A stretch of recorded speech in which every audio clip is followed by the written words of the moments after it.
Sin statement teks 1 roll 1 kamu. Action. Monggo Pak. Matur suwun, Mbak. Terima kasih banyak. Jadi kita bakal menceritakan mengenai tentang Kampung Pitu gitu ya. Iya, iya. Yang pertama, Iya. boleh jelasin mengapa dulu disebut sebagai Kampung Telaga sebelum disebut sebagai Kampung Pitu? Iya. Memang gini, sebelum kita rubah namanya dari Kampung Pitu, dulunya di sini namanya Kampung Telaga Guyangan.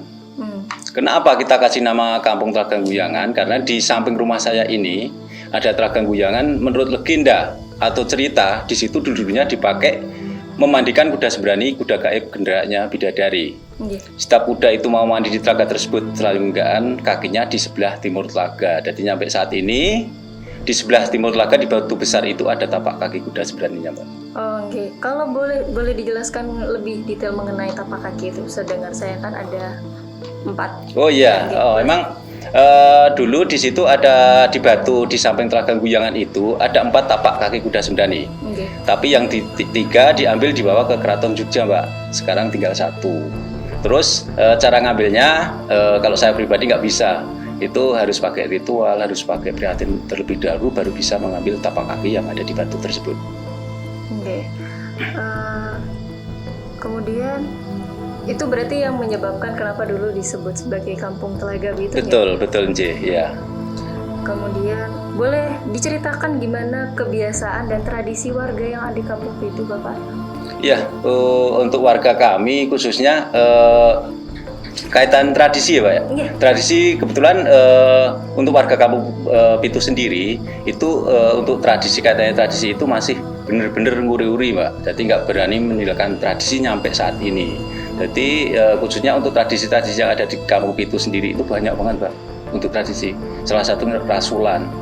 Rasulan itu kita tiadakan setiap setahun sekali habis kita panen padi. Kayak begitu. Kalau yang sempat saya dengar itu sempat ada seperti kalau meminta restu ketika diberikan rezeki begitu di depan pohon, itu boleh dijelaskan lebih detailnya seperti apa doa yang disebutkan atau mungkin apa yang dilakukan di depan pohon begitu?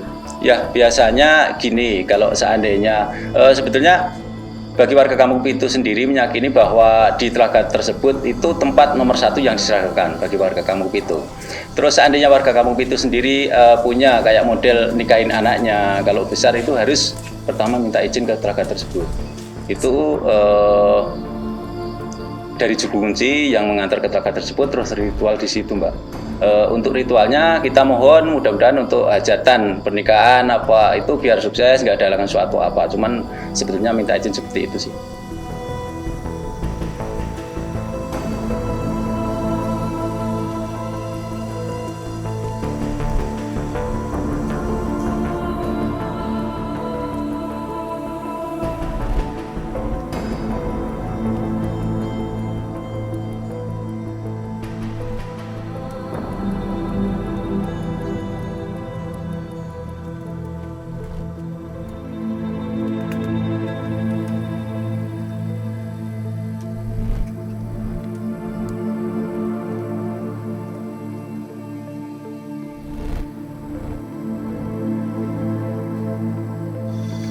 Rakit wontenipun abon-abon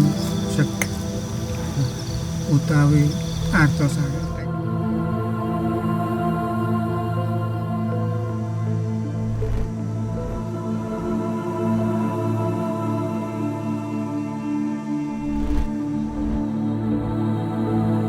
Kemudian boleh dijelaskan mengenai sejarah Kampung Pitu dulu yang dari pohon pinah gadung. Iya, Mbak.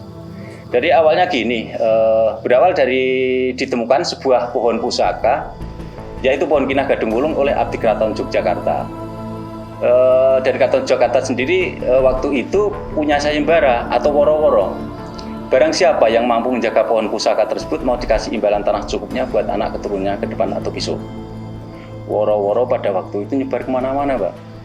Dan datanglah orang-orang sakti. Tapi hanya 1 orang yang mampu menjalankan perintah abdi Keraton Yogyakarta, yaitu Eyang Irotikromo. Eyang Irotikromo tinggal di Kampung Pitu nggak lepas dari istri dan anak dan keturunan.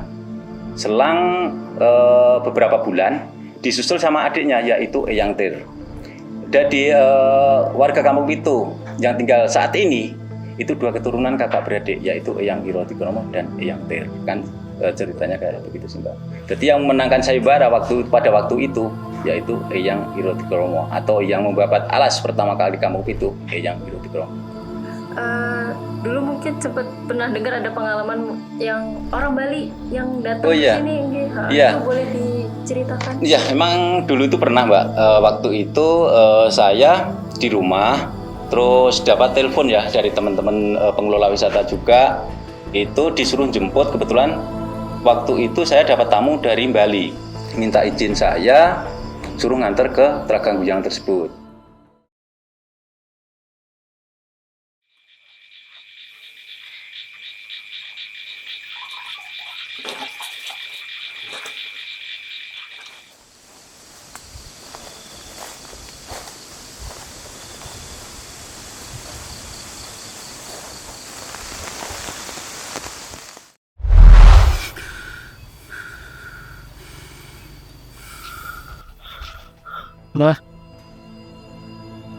Terus saya nanya, kenapa kok saya disuruh nganter ke Telaga Guyang? Katanya ibu saya yang di Bali itu sakit keras Pak. Sudah saya bawa kemana-mana itu nggak sembuh. Terus saya dapat mimpi disuruh ke kampung yang ada di puncak gunung, kampungnya unik. Nah, dia dari Bali itu belum pernah ke sini Pak. Terus nyampe ke sini kayak dituntun sih, kayak gitu. Terus minta izin mau ritual di kampung di telaga tersebut. Terus minta izin juga mau bawa air dibawa kembali.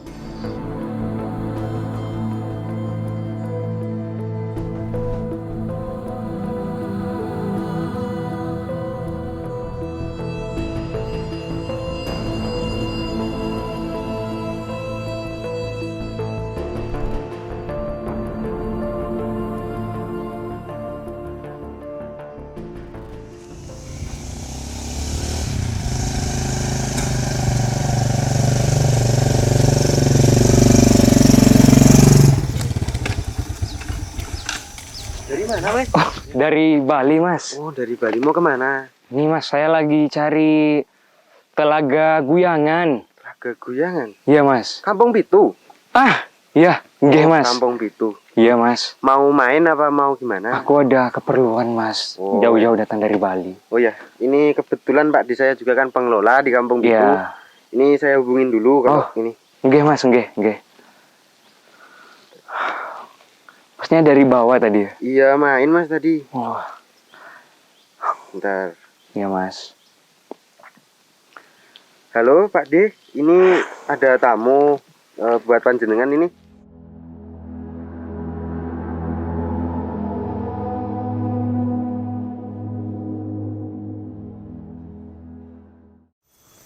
Monggo Mas. Iya Pak.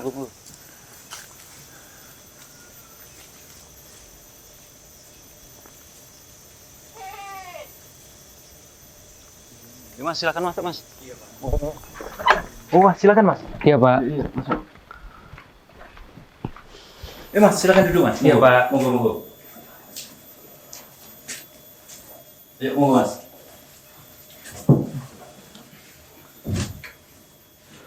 Pak Aan ya? Iya, betul, saya Mas Aan. Kenalin, Pak. Nggih. Nama aku Arya. Oh, Mas dari Arya. Bali. Iya, Oh, Pak. ya, Mas Arya dari Bali. Iya, Pak. Iya, Mas Arya.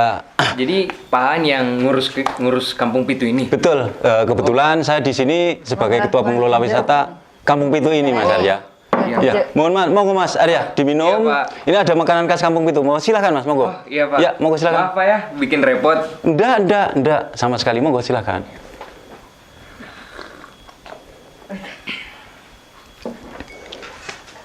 Mungkin gini Mas Arya. Ya. Mas Arya udah jauh-jauh dari Bali datang ke Kampung Pitu ini, mungkin ada yang bisa saya bantu Mas Arya? Jadi begini, Pak. Nje. Mama saya sedang sakit di Iya, Bali. nje. Saya sudah coba bawa kemana-mana, tapi gak sembuh-sembuh, Pak. Saya bingung, Pak. Kasihan mama saya. Nje. Saat saya tidur dekat mama saya dengar bahwa saya disuruh datang ke Telaga Guyangan di Kampung Pitu. Terus saya seperti mendapat tuntunan untuk ke sini. Iya. Saya belum pernah sama sekali datang ke sini, Pak. Tapi entah kenapa saya bisa di sini sekarang. Oh, Mas Arya belum pernah ke Kampung Pitu ya? Iya, Pak. Memang benar Mas Arya. Di belakang rumah saya ini ada Telaga Guyangan. Mungkin nanti Mas Arya bisa saya antar ke situ, Mas Arya. Iya, boleh Pak. Minta tolong. Monggo, silakan Mas Arya. Monggo, monggo. Monggo, Mas. Oh, Pak. Monggo.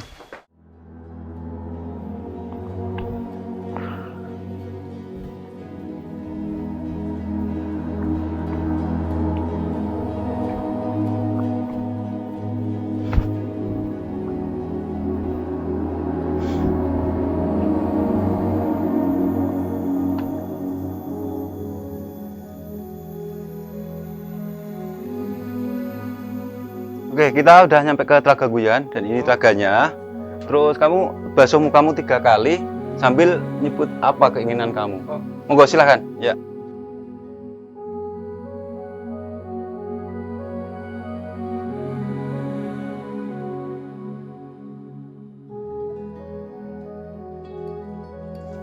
Ini diangkat.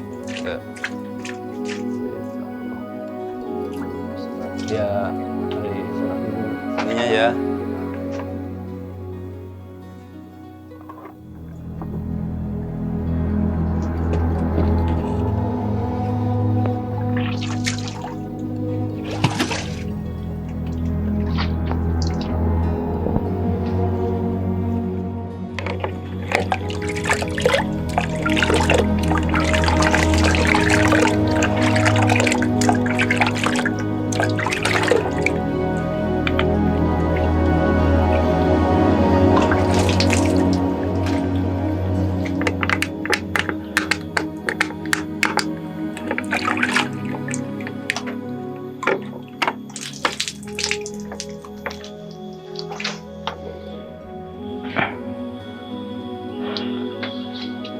Dan nanti saya nitip air ini. Ini kalau nyampe di Bali, tolong ini dikasih minum ke ibu kamu. Mudah-mudahan penyakitnya cepat sembuh. Oh, iya Pak. Saya bawa ke Bali ya Pak? Iya, monggo. Silahkan Mas. Mudah-mudahan ibunya cepat sembuh. Diangkat penyakitnya Mas ya. Iya Pak. Terima kasih banyak Pak. Sama-sama Mas, monggo. Iya, Pak. Selang berapa 1 bulan sih, waktu itu saya ditelepon, alhamdulillah ibunya yang sakit keras dibawa kemana-mana ke rumah sakit, kalau nggak salah 4 rumah sakit, nggak sembuh-sembuh, bisa sembuh total berkat air dari telaga tersebut.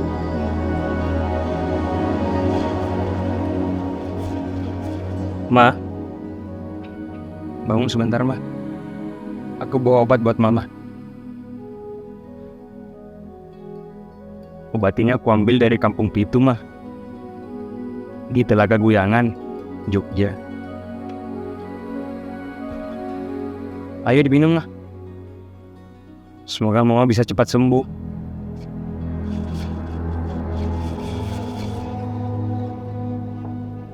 Ayo, Ma, tidur lagi.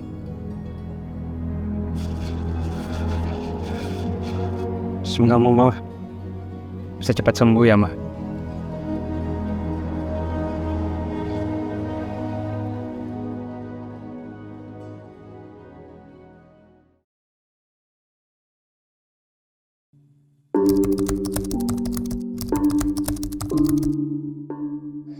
Sepengetahuan saya pribadi, yang menunggu Kampung Pitu sendiri, itu kalau orang mau berkunjung ke Kampung Pitu, mau main ke Kampung Pitu, kalau niatnya itu dari bawah udah jelek, nggak nyampe ke Kampung Pitu, Mbak.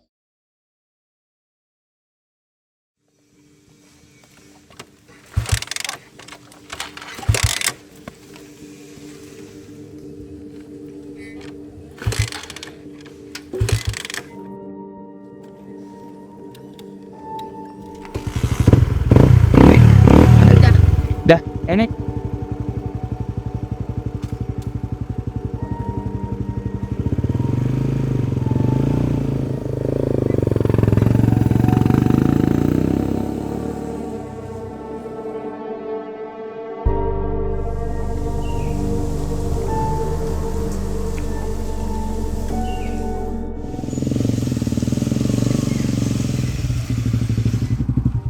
Kenapa? Ada apa? Pusing. Mau minum.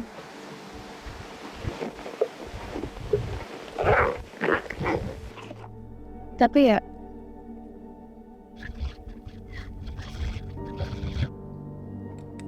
Udah, kita mau kemana deh? kita mau ke puncak gunung. Di sana view-nya bagus banget. Kamu nggak pengen kok.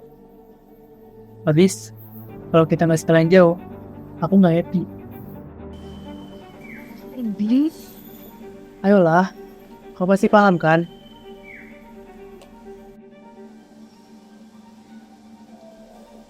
Udah, ayo lanjut lagi.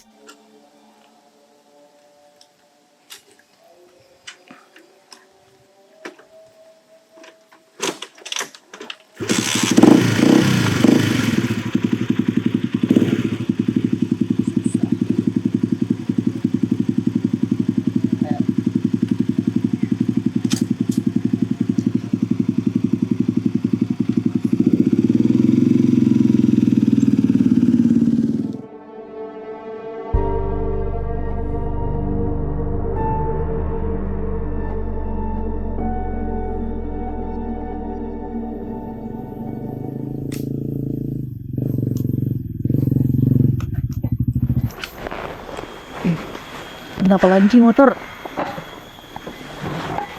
Kenapa lagi? Bentar, tunggu ya.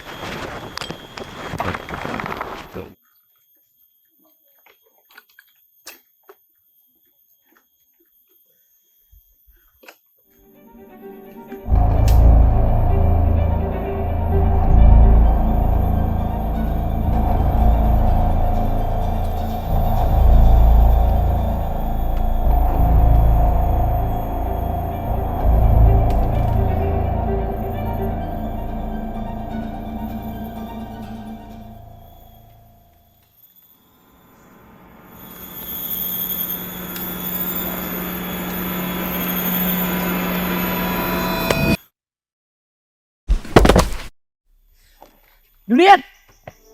Julian! Kenapa? Tolong! Mas, tolong mas! Mas! Tadi dia pingsan. Bentar mas, cari bantuan dulu mas.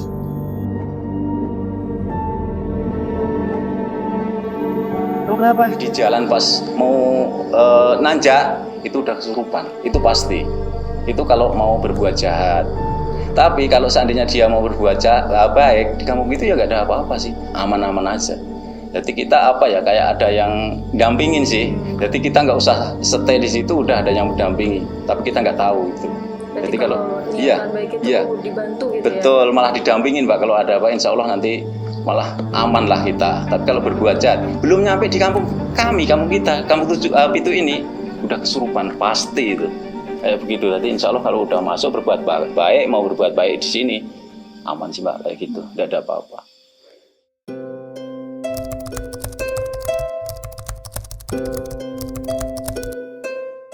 Itu boleh dijelaskan lebih jelas mengenai 7 kepala keluarga begitu?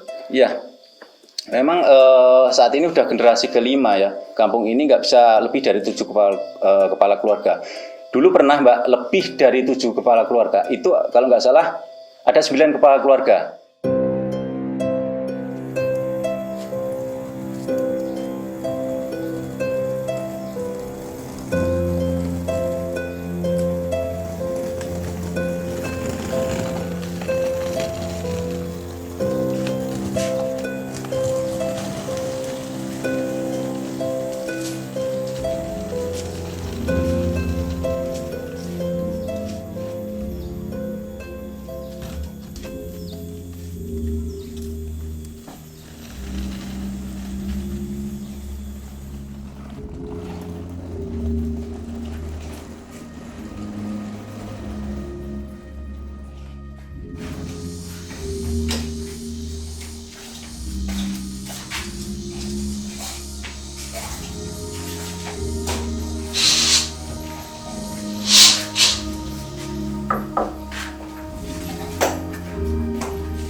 Ya iya kan aku bilang bakal aku bayar. Iya. Bakal dibayar kok.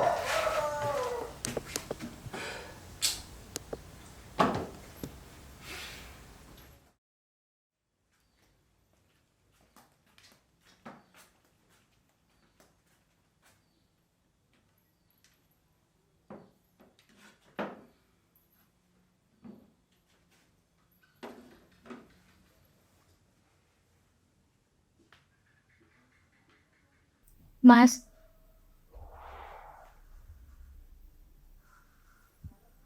Mama telepon tadi. Katanya tagihan air sama listrik di rumah Mama sudah telat.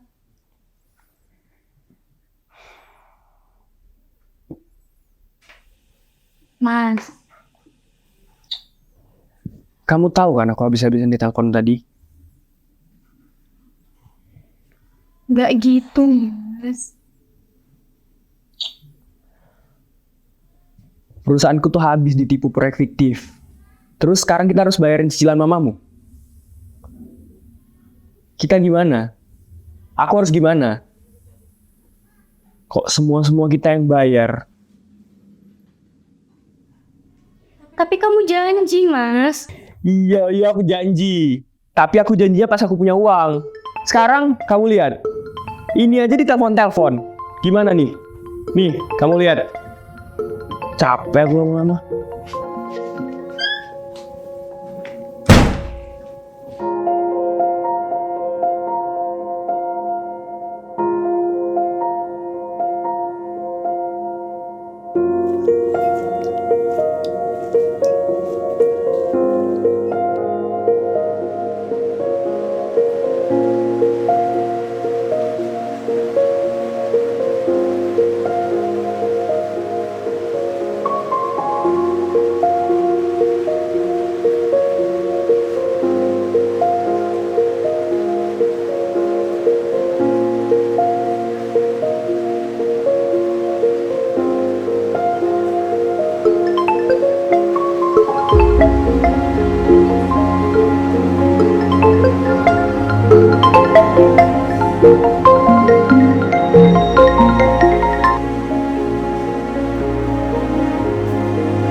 Tapi yang dua kepala keluarga itu nggak nyampe 1 bulan tinggal di kampung itu, dia udah bergeser atau pindah. Alasannya apa dia bergeser atau pindah? Itu pertama, itu sering sakit-sakitan. Kedua, sering bertengkar sama istri, sama tetangga. Yang ketiga, cari ekonomi susah. Akhirnya dia punya inisiatif pindah. Kalau nggak pindah dari sini, yang sakit itu sakitnya tambah parah dan tambah parah bisa meninggal di kampung itu. Kalau lebih dari 7 kepala keluarga.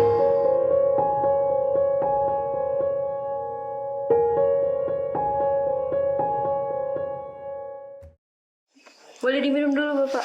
Oh iya, saya minum ya, Mbak? Iya, monggo. Oke, matur sembah nuwun. Terima kasih banyak, Mbak.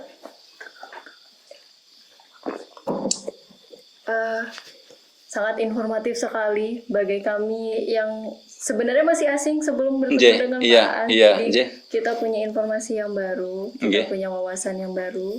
Terima kasih banyak Pak An. Sama-sama, Mbak. Terima kasih informasinya sangat. Matur nuwun nggih, sami-sami, Mbak. Terima kasih banyak juga saya. Mbaknya udah mau berkunjung ke Kampung Pitu. Ampun kapok ya. Ya kapok, tetap kunjung ke Kampung Pitu. Sukses selalu, Mbak, pokoknya. Kita tutup wawancaranya, nggih. Nggih, Mbak, monggo. Terima kasih Pak An. Iya, nggih. Kat.